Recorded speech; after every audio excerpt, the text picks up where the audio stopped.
சீடைன்னா இப்படி சவுண்டு கேட்கணும். இது இன்றைக்கி எங்கள் வீட்டு கிருஷ்ண ஜெயந்திக்கு சீடை பண்ணியிருக்கேன். எப்படி இருக்குன்றதை கமெண்ட் பாக்ஸில் சொல்லுங்கள். மொதல் வீடியோக்குள்ளே வர்றவங்க சப்ஸ்கிரைபர் பண்ணிவிட்டு வாங்க வீடியோக்குள்ளே போகலாம். நான் அரிசி மாவு எடுத்திருக்கேன்.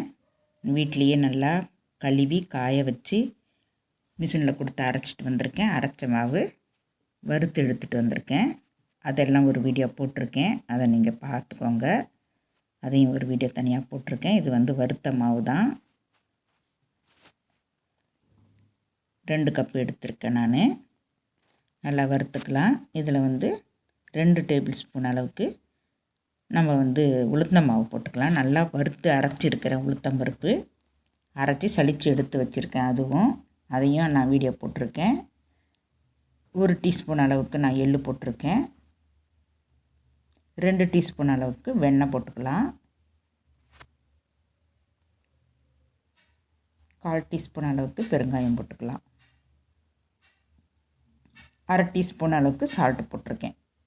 தூள் உப்பு போட்டு எல்லாமே நல்லா ஒன்றா கலந்து வர்ற வரைக்கும் நல்லா நம்ம கலந்து விட்டுக்கலாம். பிடிச்சோம்னா பிடிக்கணும், அந்த அளவுக்கு நமக்கு வேணும். மாவு வறுக்கிற பதம் நமக்கு நல்லா இருக்கணும், கறியிடக்கூடாது. மாவு வறுக்கும்போது அந்த வீடியோ நான் தனியாக போட்டிருக்கேன்.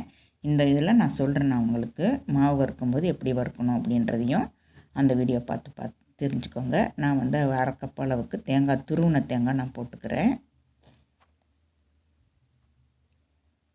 துருவின தேங்காய் போட்டு அதுவும் நல்லா எல்லா மாவு கூடையும் கலந்து வர்ற மாதிரி கலந்து விட்டுக்கலாம். கலந்து விட்டுட்டு உப்பை நம்ம கொஞ்சம் கொஞ்சமாக தண்ணி விட்டு சப்பாத்தி மாவு அளவுக்கு நம்ம பிசைஞ்சு எடுத்துக்கலாம். ரொம்பவும் லூஸாகவும் பிணைஞ்சிடாதீங்க, ரொம்பவும் டைட்டாக பிணைஞ்சிடாதீங்க. அதனால் பார்த்து பிசைஞ்சிக்கணும். அதனால் கொஞ்சம் கொஞ்சமாக தண்ணி விட்டுக்கோங்க. இந்த அளவுக்கு இருந்தால் தான் நம்ம கரெக்டாக இருக்கும் நம்ம உருட்டி போடுறதுக்கு. ரொம்பவும் திக்காக இருக்கக்கூடாது.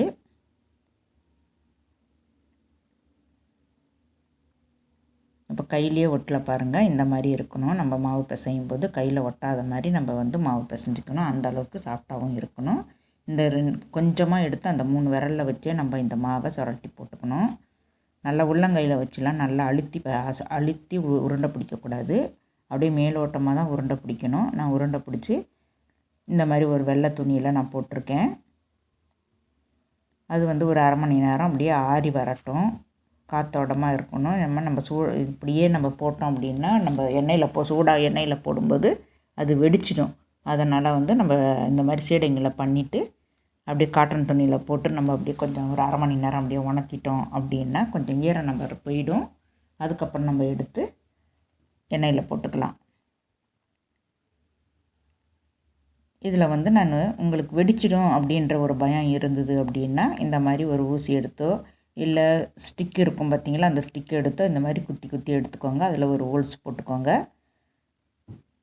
பின்னூசியால் கூட போட்டுக்கலாம். நான் இன்றைக்கி இந்த ஊசியால் தான் போடுறேன். இது நான் இதுக்காகவே நான் தனியாக எடுத்து வச்சுருக்கேன். இது நம்ம ஃபோன் வாங்கும்போது நமக்கு சிம் போடுறதுக்கு எடுத்து கொடுப்பாங்க, அந்த மாதிரி பின்னு தான் இது. இப்போ எல்லா சீடையிலுமே நான் ஹோல்ஸ் போட்டுட்டேன். ஃபஸ்ட்டு ஒரு 2-3 போட்டு பாருங்கள், அது வெடிக்குதா அப்படின்றதையும் தெரியும்.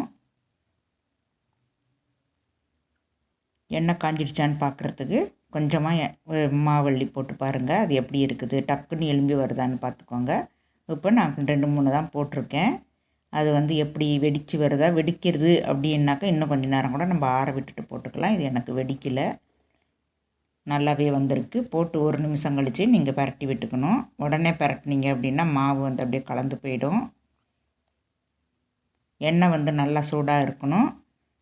சீடைகள் போட்டதும் நம்ம கொஞ்சம் மீடியம் சைஸில் வச்சுக்கணும் அடுப்பை.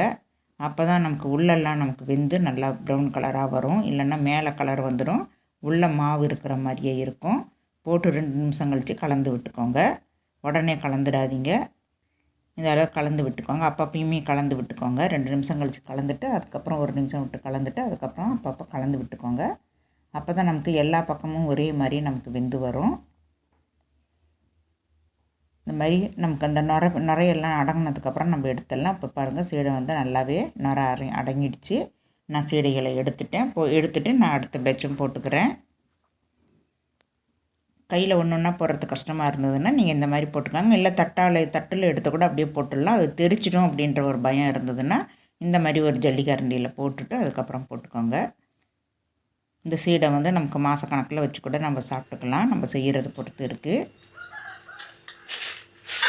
இப்படி கொத்தணும் அப்படின்னா அப்படி சலன்னு சவுண்டு கேட்கணும். அதுதான் சீடை அப்படின்னு சொல்லுவாங்க.